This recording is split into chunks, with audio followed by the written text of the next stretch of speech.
gang violence and other kind of violence. Get away! I could be at work, at school, in my car, I can still get shot by the police, but I can get shot anywhere. So it is what it is.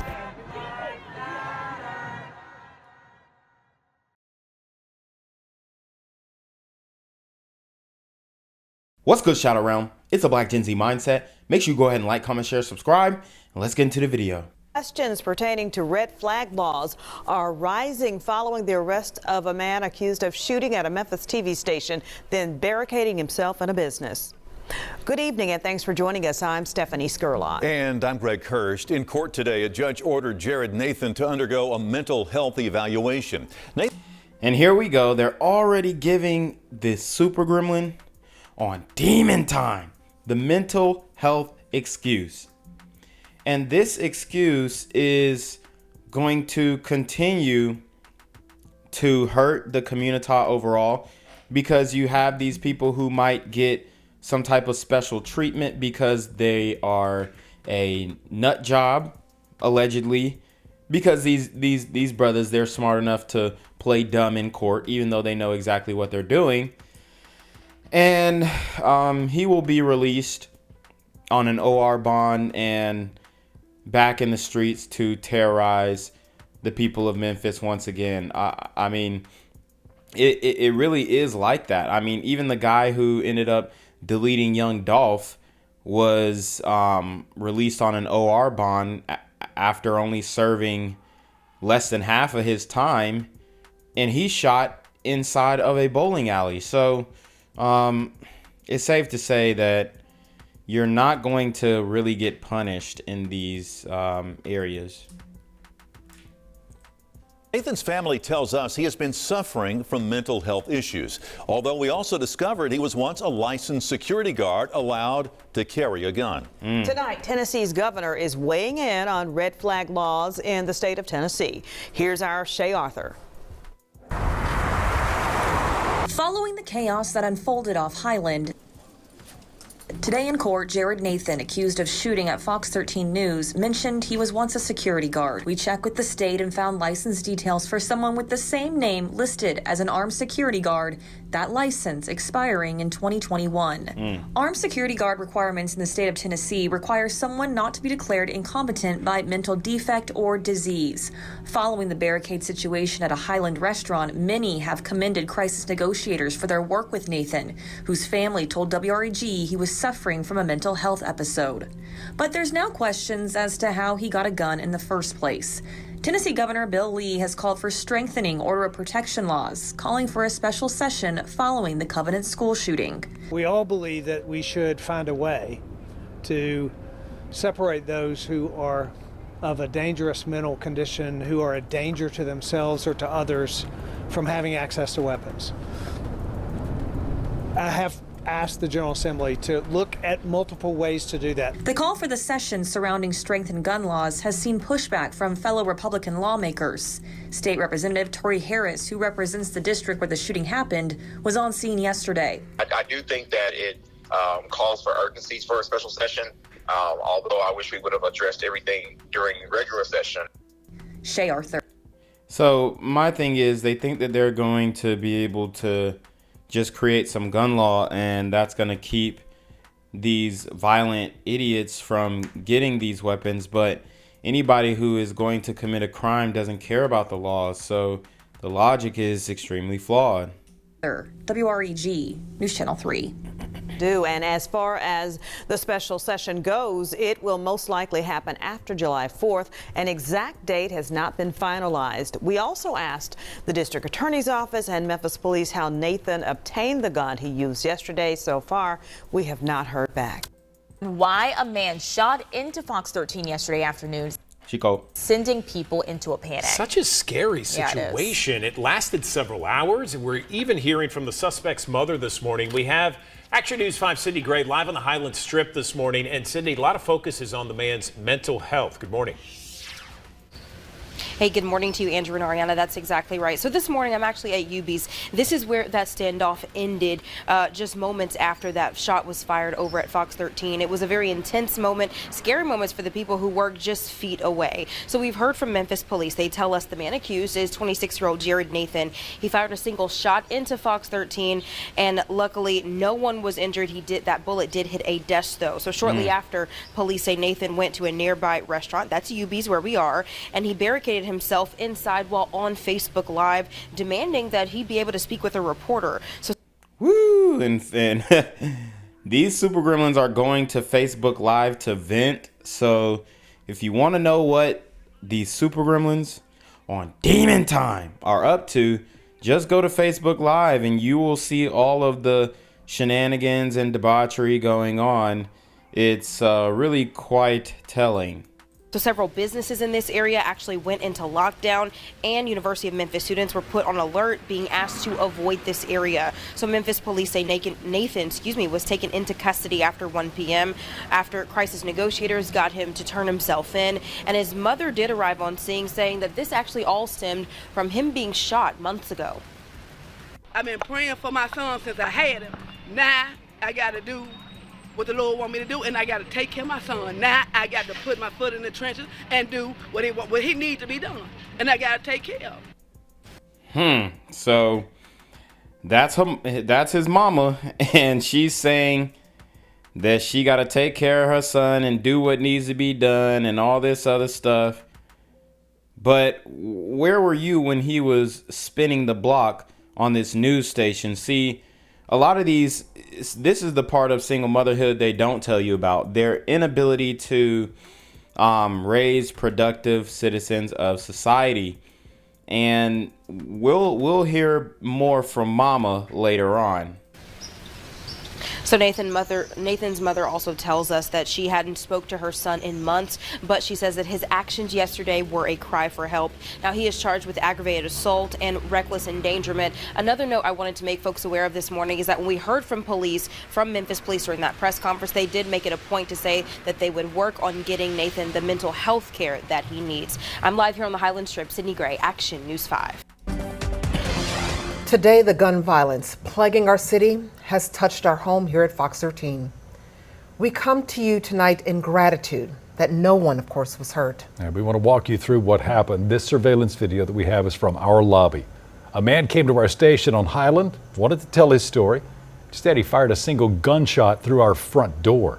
Thankfully, we have ballistic glass. The bullet, fired from a high-powered semi-automatic rifle, was able to penetrate. It did hit our front desk, our front reception desk, but thankfully, no one was hurt. Wow, so very close call here. And we love Fox 13 over here. They supply a lot of different stories for us. So it's sad to see that they got hit up. The man then went next door to a restaurant where he barricaded himself in a bathroom and then live streamed his rant on Facebook. Oh, God. Police blocked off the entire Highland Strip and helped to keep our employees safe. This is a shot from outside of our front door.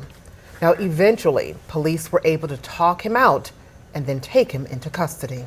Like many victims of crime in our community, we cannot help but wonder, in this case, what might have happened. After all, that ballistic glass in our front facade, designed to stop or at least slow down high-powered bullets, was installed only a few months ago. Now, our crews are safe, well, and able to bring you live team coverage of this story tonight. We begin with Fox 13's Dominique Dillon, who was on air on this very desk anchoring Fox 13 midday when the gunman came to our station. So, Dominique, what were your thoughts when you heard the gunshot? Well, I actually didn't hear anything. I was on the newscast focused, and then during a commercial break, one of the managers came into the studio and shared with us we were on lockdown. Only on Fox 13, this camera here caught everything unfold. You can see him at our front door. He's trying to speak with the security guards at the front desk. He lifts his rifle and shoots into the inner door. The bullet hits the floor and ricochets into the front desk. Both security guards duck for cover. As you can imagine, they were shaken up, but fortunately, no one was injured. And then you can see him yanking on the door handle. Dang, so You can see that this super gremlin is extremely angry. He was trying to get in and potentially harm more people. It looked like he was attempting to, it looks like he was trying to do some type of mass shooting at the news station. And man, what a scary, scary situation. Several times still trying to get in, but he had no luck. Then he turns around and he tries to kick in the glass door. Once that doesn't work, he gathers his items and he takes off. Now take a look at this. You mentioned earlier we do have ballistic glass. The bullet was able to travel through the glass. It hit the floor, and then you can see that it ricocheted off this front desk. Once again, fortunately, no one was injured. Daryl? That is Fox 13's Dominique Dillon. Dominique, thank you. We'll see you later in the newscast, too. Now, this is the street, of course, Highland, that we drive down every day as we're coming to the station. We walk along the Highland Strip to get our lunch. We never expect to see police barricade everything around us, though we are grateful that they did. We want to continue our team coverage tonight live outside with Fox 13's Dakari Turner. Dakari, you've been to many police scenes and news conferences. Of course, it is surreal to be at one for ourselves. Surreal is the perfect word I'd use to describe this. And of course, in situations such as these, things move very quickly. That means facts change over time. New tonight, the only thing that will not change, at least right now, is that the ATF tells us exclusively at Fox 13 News that they have obtained what the Memphis Police Department says is an AR-style rifle used to shoot into our station, and they are putting a rush on that to determine exactly where the gun came from. A rush trace detection is what they call it. We spoke to the suspect's mother earlier. She says his name is Jarrad Nathan, that he's 25. Why all this happened? I talked earlier with someone who knows him, saying he wanted to get on TV to tell his story of being shot last year and then highlight the city's violence. I don't know whether it was an intention. So he goes in there to give a story about him being shot and threatens to shoot others. How does that make sense? Firing. This was not an active shooter situation, or if it was an accidental shooting. But a round was fired into the building. He wanted to speak to the news, to the city, to the public, to city leaders, to MPD, to CJ Davis. He wanted to speak to them about all the things that has transpired, to black men. What? So he wants to speak to them and give a story by putting others in danger. Right. Indeed. So nothing official tonight as far as charges, but police have discussed a multitude of different charges they may file against him in the future. Again, nothing official, but that is what is likely coming down the pike next. Darcy, back to you in the studio. That is Fox 13's Dakari Turner reporting for us tonight. Thank you, Dakari. Let's take another look back at our surveillance video. We see a gray SUV dropping the suspect off right in front of our studios. He steps out. You see it's a rather odd walk. Possibly the gun in hand there. We don't know who the driver of that SUV is, but we're trying to learn more about the shooter tonight. For that, we turn to Fox 13's Daniel Wilkerson. Daniel, we understand that police had the suspect's mother come to the Highland Strip to try to help talk him out of that restaurant.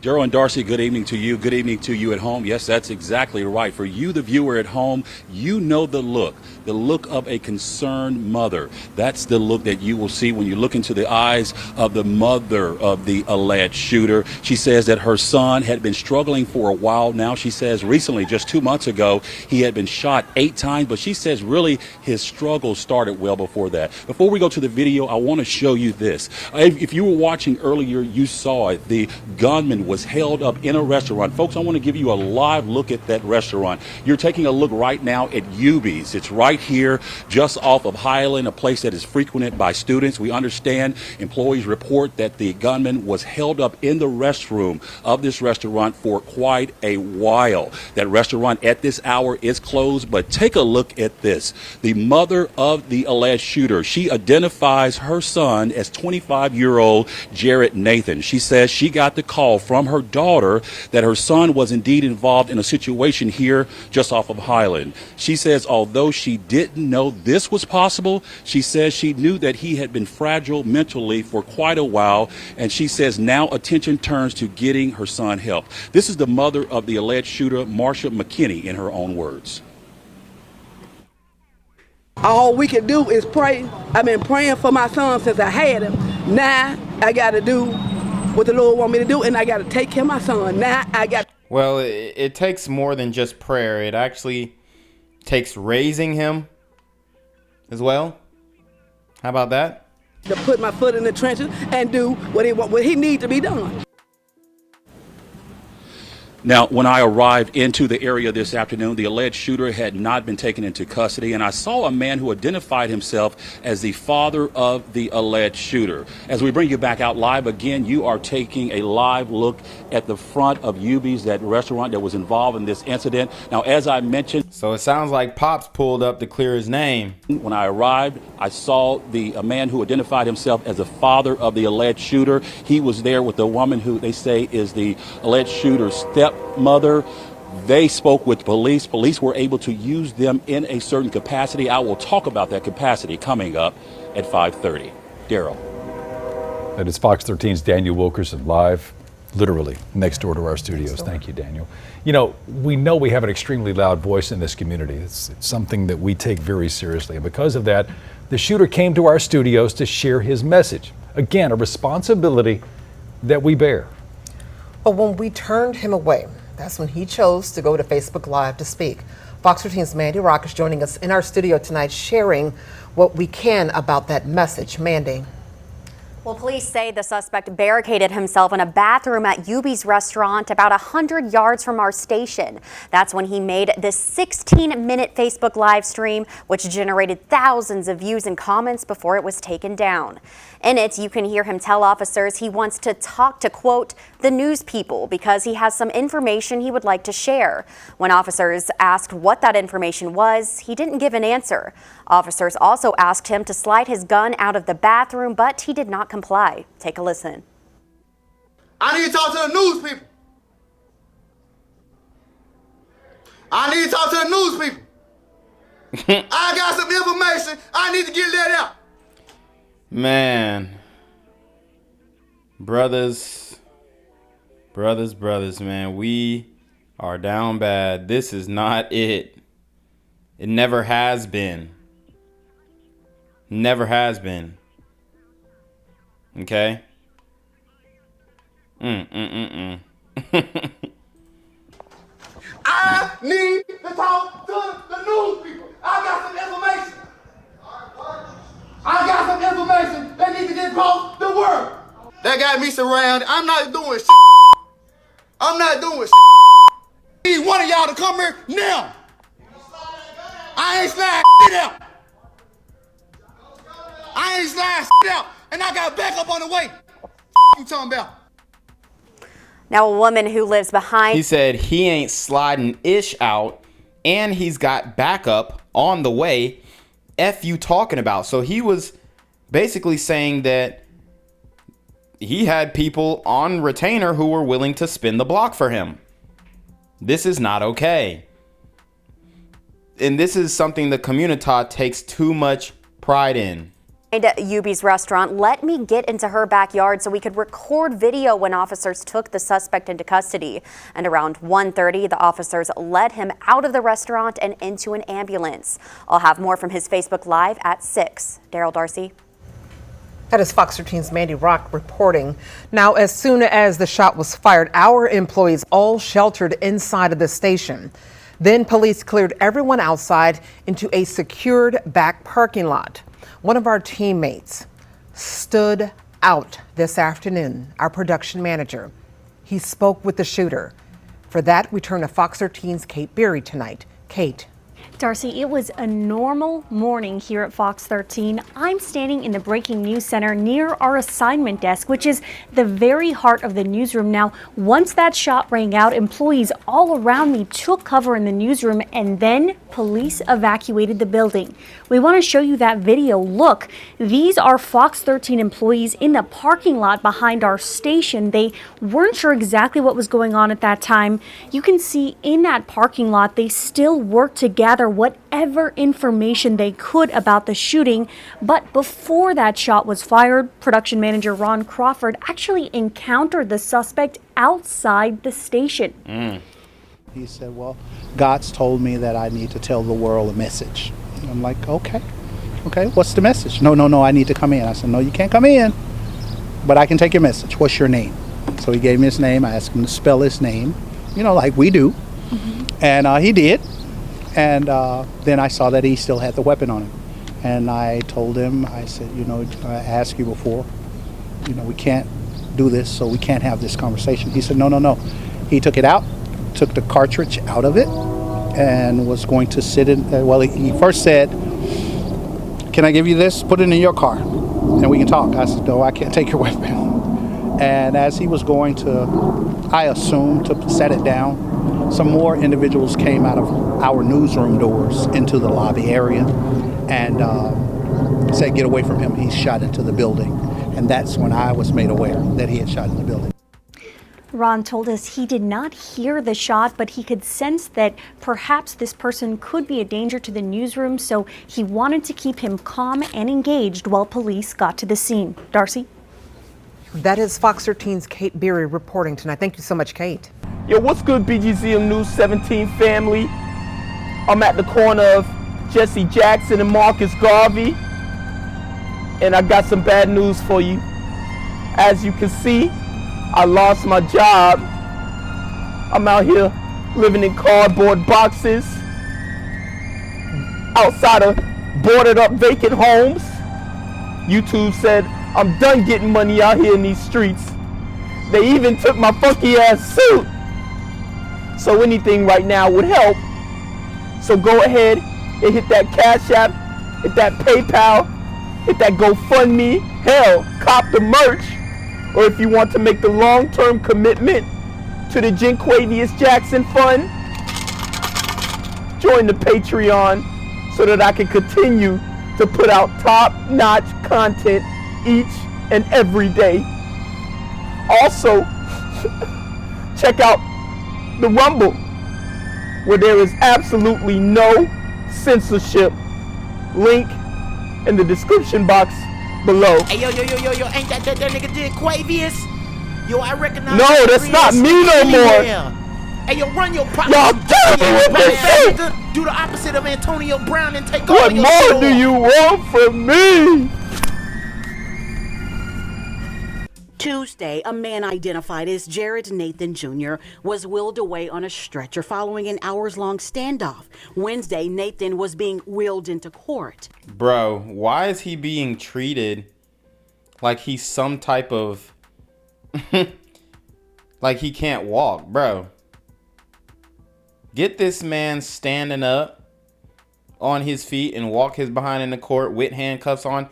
Why is he in a wheelchair? Man, this is ridiculous. How you doing, Judge? Judge Karen Massey telling Nathan he was facing charges in two separate cases. The first case involves the assault of a family member. The victim in that matter is your aunt. Yes, ma'am.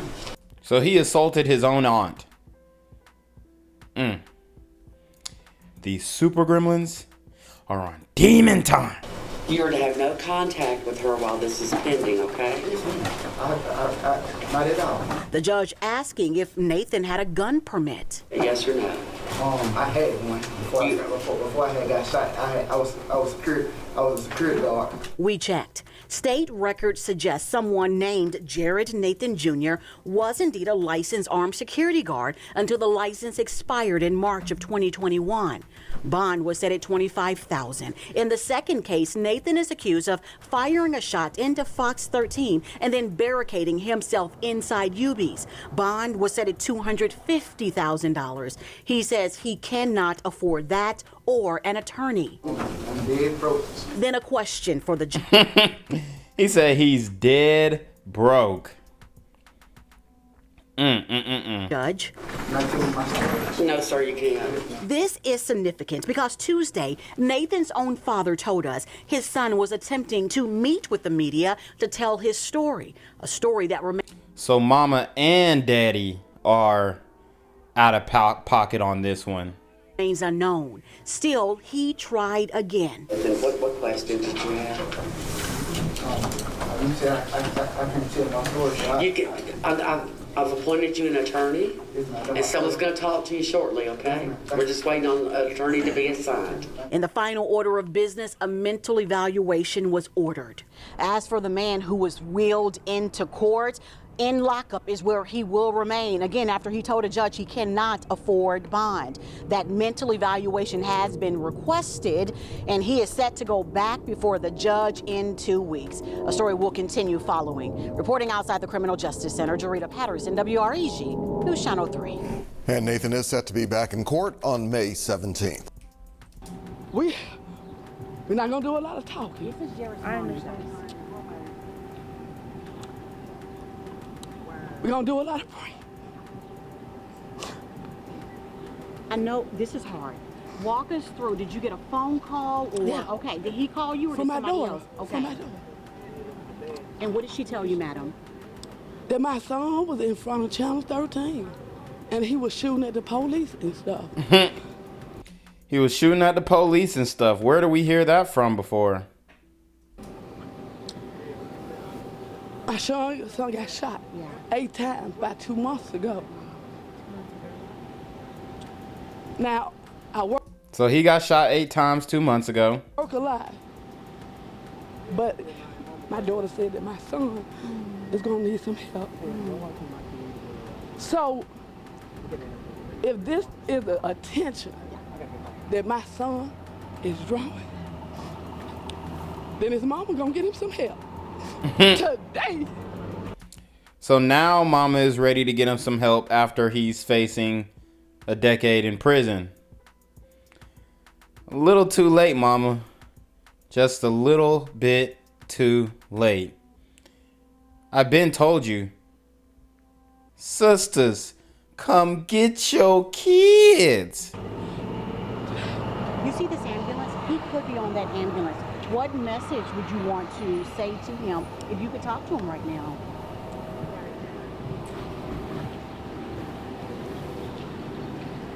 Because you said this may have been a cry for help. So he's in desperate need of that. And like I said, I got epilepsy. And I'm not going.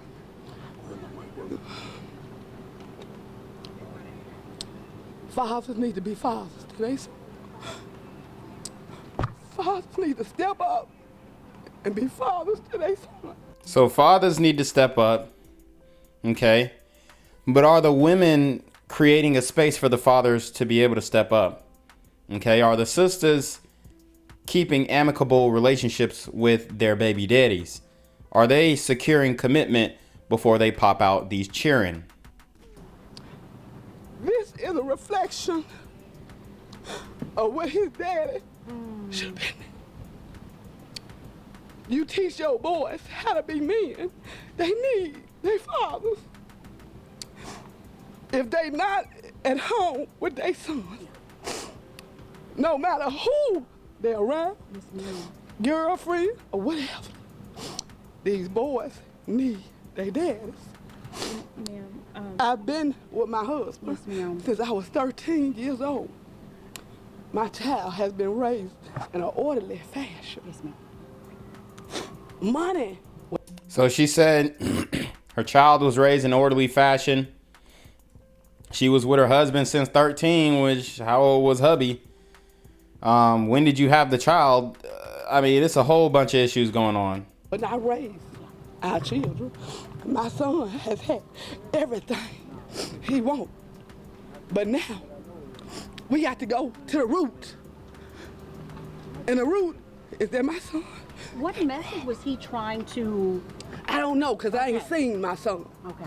I ain't seen my son in months. Okay. Yes, ma'am. My son wants to do what he want to do. Absolutely. When he was 15, he wants to do what he wants to do. Absolutely. When you single So she had no control of her son. That's what she's telling us. as a mother and children grow up, they want to do what they want to do. Yeah. What is your first name? I didn't get your name. Okay, Miss Marsha Mckinney. Okay. What was Fox 13 targeted, ma'am? I haven't talked to Fox 13. You guys are the first people that I'm talking to. Understood. I had one question. I know you haven't spoke to your son in months. One of the community activists who said she's been speaking with your son since Sunday said he was planning this since yesterday. But one of the things she also said what he was dealing with mental health. Was this an issue before he was shot multiple times? I will say this, ma'am. She said, was this an issue before he was shot? Most likely, yes. This brother seemed like he was always unhinged. They had no idea what to do with him since birth. I don't think the mental health started at this. I think the mental health started at 13, 14 years old, ma'am. I think it started then. Like I said, it has not been an easy road for me as a parent to deal with my son. My son was going to Lakeside when he was 16 years old, wanting to wear some house shoes to school. I had 17 crime scene vans around me, thinking that I was going to do something to my son because I wouldn't let him wear house shoes to school. Once again, if your father isn't in the child's life, it's going to be hard for a mother to pick up the pieces and do what she needs to do. Now, we got children, no matter what kind of house that they raised in and how much money they got, once they get out here in the world, they got to deal with all kind of problems and stuff. So like I said, all we can do is pray. I've been praying for my son since I had him. Now, I got to do what the Lord want me to do, and I got to take care of my son. Now, I got to put my foot in the trenches and do what he needs to be done, and I got to take care of him. Last question. So for everyone, the viewers that's been seeing what happened, we know that he went into Fox 13, shot inside the television station, then went inside where he was just now taken into custody in that restaurant. What is the message you want people to know about your son, who he is? You're his mom, and after the acts that he did today, what is something you want the viewers to know about your son? I would like the viewers to know, like I said, that he's not a bad person at all. He's one of the... Oh my God, how is he not a bad person when he literally went into Fox 13 and tried to shoot two women who are desk clerks? Had nothing to do with him getting shot. These super gremlins are on demon time. The nicest and kindest person that you meet. Everybody has another side to him. I think that my son is crying out for attention because he needs some help. Anybody that would come to the news place and shoot at anybody, that is a cry for some help. And if he, once again, not if he needs some help, if that, and you telling me that was the case, then he needs some help. Because if I go to Channel 13, I go to any news place and shoot up anywhere, then that's one sign that I need some help. Help? No, that means you need your freedom taken away. So in regarding that, he don't need to go to jail. He needs to go and get some psychological help, okay? And like I said, whatever has to be done as his mother, then I'm going to be there. I need to see my son. I need to be around him. I want you to pray for me because I'm in the need of prayer because, like I said, I have epilepsy. And like I said, it's going to be a trying, not just day, it's going to be a trying every day. You see what I'm saying? Could you pronounce your name again, ma'am? My name is Mrs. Marsha Mckinney. And can you say your son's name for us? Okay. What's your son's name? Can you say your son's name? My son's name is Jarrad, Jarrad. Last name Nathan, Nathan. Gang violence and other kind of violence.